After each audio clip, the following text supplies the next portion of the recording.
Does your house look like this? Piles of paper all over the place, like a paper bomb went off? Do you have these piles on your kitchen counters? Do you have it on your dining room tables? Well, today we're going to talk about clearing your house of all the paper, getting everything in order. We're going to talk about two different types of paper that we have. First of all, we're going to talk about mail.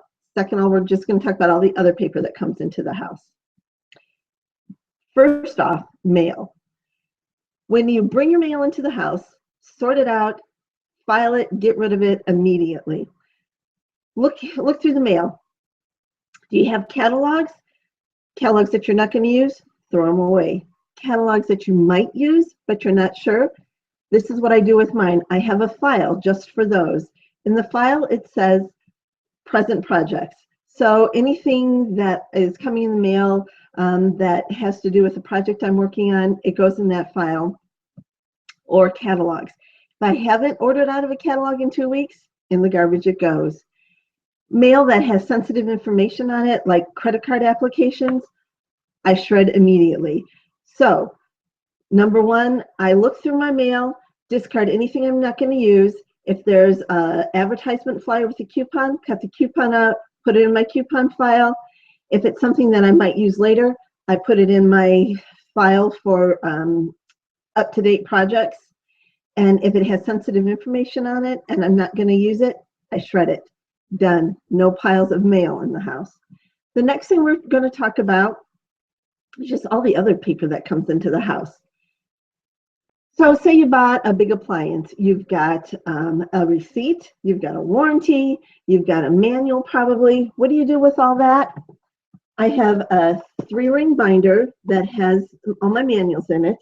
And if a warranty goes with it, a receipt, I put that in it. I've got plastic covers in there. And then, like, this is a faucet we bought back in 2012. It's got the warranty, which is lifetime, the receipt, and the date I bought it, so that if anything goes wrong, I can take it back to the store, and I have everything right there. Also, you know, when something breaks down in the middle of trying to figure out how to fix it, the manual, you don't want to have to look for the manual. It's right there in the book. Some things that you need to know about what to keep and what not to keep, I'll go over. Bank deposit slips. Once you reconcile them, go ahead and shred them. Your bank statements, if you get those, once those are reconciled, you can go ahead and shred those. 401k or IRAs, anything like that, go ahead and keep those statements until you get a new statement. Once you get a new statement, then go ahead and shred it. That's the same for car insurance, home insurance. Once you get a new statement and it's up to date, shred the old ones. If you have employer benefit packets, that you want to keep until you get new insurance, or if you know your insurance company changes, then you can go ahead and shred that.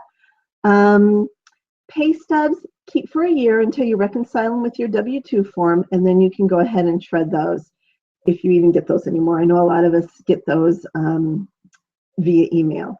Your receipts, once those are reconciled, go ahead and shred them. You don't need those.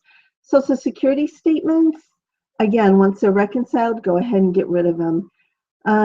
Birth certificates, death certificates, Social Security cards, life insurance policies, those type of things you want to keep always. You don't want to get rid of those, and maybe putting those in a small safety deposit box is a good thing, or one of those little safes that have a handle on it. Fireproof safe type thing is a good thing. Loan documents, once the loan's paid off, you can get rid of those. And that's for your home, your vehicles, or anything you have a loan for. Student loans, once it's paid off, you don't need that anymore, so go ahead and shred it. Your vehicle title, if you sell the car and you're passing the title on to the other person, then that's where it goes. If not, once the vehicle's gone, you can go ahead and shred that. But wait till the vehicle's gone, not before, because it's kind of a hassle to get a new one. So you know what to keep and what to discard. Now what do you do with those papers? Well, I'll show you my filing system. I have this file box, and in it I have different files, and they're all labeled.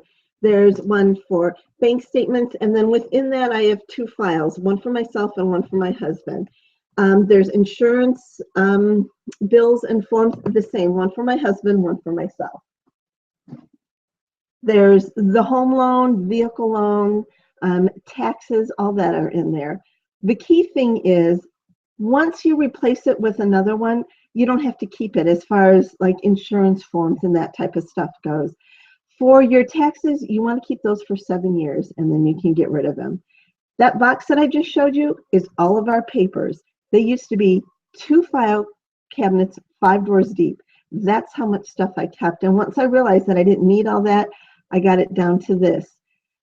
Now, when I have things to file, I don't always go right ahead and file them. That's just how I work. So what I do is I'll put them on top of the lid, and then once a week I'll go ahead and file everything.